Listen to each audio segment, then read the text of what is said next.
Outnumbered over time. Ouchie, beep, beep. So Congressman Peter King wants to know how we do what overtime. is this? This is Harris's favorite part. Oh, no, I love it all. But, this is the part if you want to slip off your shoes. Okay, here you go. Just want to, That'd be a first. What are we going through airport security? You gotta take your laptop out, too. All right, so on the live chat, it is cooking with thousands of you, so I'm glad you guys got on early. Ryan Jade Condi writes, hey, ladies, love all of you. This is for Mr. Peter King, however. I just want to clarify.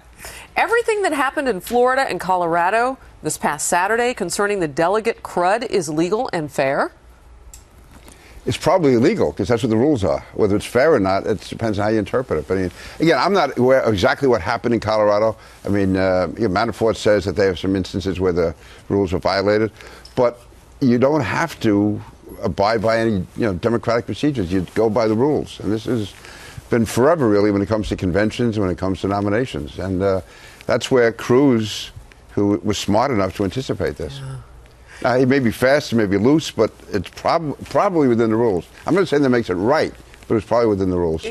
Kennedy, when you look at Ted Cruz and you look at his history, Princeton, Harvard, he clearly did more than just pass American government. I'm going to guess he did some guest teaching, because this really gets into the weeds, the way he's picking up these delegates in these states. These states are caucusing and holding state conventions, and he's scooping them up with like a front load. Yeah, no, this is a Harvard Law School grad who he clerked for the district court as well as for Chief Justice Rehnquist. Right. He's obviously someone who knows how to do some meticulous reading, but that's something, and we've talked about it, he figured that out from the beginning. Yeah. He's someone who has strategized and analyzed, and he's also someone, and this is something that the Trump campaign has contrasted with Cruz and Clinton's campaigns, is they've invested a lot of money in psychologically researching potential voters, and I'm sure they're doing the exact same thing with delegates who right now are a much more important part of the process, because they're like many voters concentrated into a single person who can, as you know, in many instances in several states, make up their own minds. And we're seeing this, Andrea, on both sides of the political aisle. Because you heard Donald Trump say this weekend,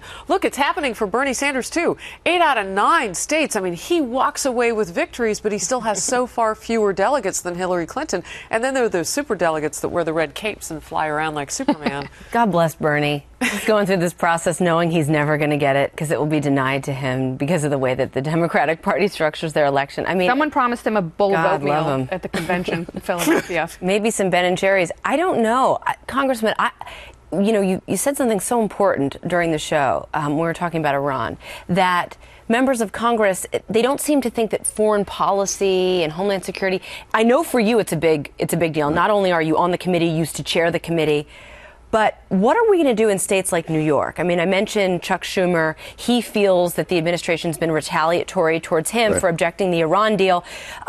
It should be pointed out that Senator Menendez of New Jersey also was one who spoke up against getting rid of that ballistic missile provision. Then he found himself investigated. There seems to be this retaliatory approach by the administration. What do you tell your voters and what do you tell your constituents when they say, what about all that Homeland Security funding? I just basically say we have to get it, and there's no way it can be defended. What the president did and what the Department of Homeland Security did was, and by the way, it was not Jay Johnson, the Secretary of Homeland Security. This is really the Office of Management and Budget, which works with the White House, that made these cuts. The Secretary would be more than happy if we put the money back in. Yeah. This was a White House decision. Yeah, exactly. You have to get it across to voters without sounding like you're totally paranoid and conspiratorial. But really, Josh Earnest really tipped it when he said that he took the shot at Schumer, and that's you can do that with a bridge or a highway. That's part of the pork barrel part of politics. Not if you're Christie. But not when it comes to life and death, and not when it comes to stopping another 9/11 attack or a dirty bomb attack in New York. Seems like with you and with Senator Chuck Schumer, it's not a partisan issue. It's clearly, this is a member of his own party, a friend of the White House speaking out. It's disgraceful that they have not restored that funding. Yeah, Chuck saying it is a lot more believable than me, because they would say, I'm Republican, I'm going to take a shot. No, and Chuck has been very supportive of the administration. He breaks with them on one issue, the Iran agreement. Oh, boy, did they go after him. And they took that as a personal offense. This is a very sensitive administration. I wouldn't say a guy like Joe Biden understands that. Obama doesn't. It's all very personal with him. Interesting. We don't always have to talk about golf in respect to President Obama going after a terrorist attack. Congressman King, I'm saying this almost in jest. But the Masters, are you a golfer? No, I'm not. And I was actually my grandson's Little League game, and the guy next to me must have bet. And he was, my God, how could you have a quadruple bogey, whatever it was? Yeah. He was It was nuts. Did you see the epic meltdown by Jordan Spieth? Did you witness this? Yeah, I was. It's funny because in the first round of the Masters, Ernie Els completely melted down. First hole. It was the first hole. He had like 6 3-foot putts. It was insane, and so I thought that was going to be the big story out of the Masters. Right. There's no one happier today than Ernie Els because no one is going to talk about him at all in regards to the 2016 Masters. Like his performance is completely forgotten. Poor guy. He has probably sent Jordan Spieth the biggest Hickory Farm sausage basket that has ever been given to a I didn't even think about it like We that. had 3 holes in 1 during this tournament, too, which is amazing. We're not talking about that either. We're talking about the meltdown of poor Jordan. Yeah, I mean, Poor it's guy. what, 6 strokes and 3 holes. All right, so I don't watch a lot of golf, but No, somebody asked about it on the chat, and I was like, okay, I'll ask about will it. anybody be able to say Willett's name like 2 weeks from now?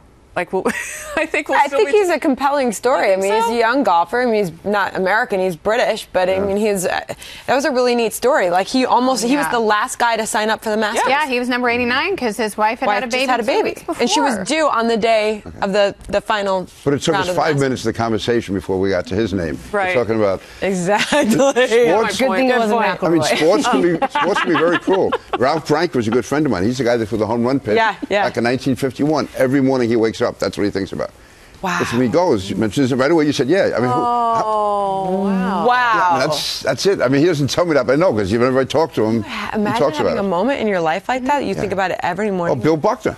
Gosh, it's like Groundhog Day. Bill Buckner was a great first baseman, a great ball player. But He's known for one area. Exactly. I heard Bill Hemmer talking about this morning on America's Newsroom, and he was like Jordan Spieth. That can't be the moment he thinks of every morning when he wakes up. But he's a young golfer. He won last year, and came in second the year before. I'm reading He's that he may had never 2 win seconds it and a again. first in 3 years. I mean, that's phenomenal. Yeah. I mean, there's some that He's a are saying, superstar. Sports analysts are saying he may never win it again because he's going to have the yips every time he goes to the Masters.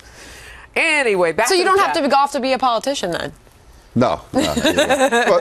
But Greg Norman. I mean, he's been 30 years and 20 years and still talking about it. Yeah. Stu P. on the live chat writes, President Obama says Hillary Clinton is careless. Bernie Sanders says she has poor judgment. Finally, Democrats I can agree with.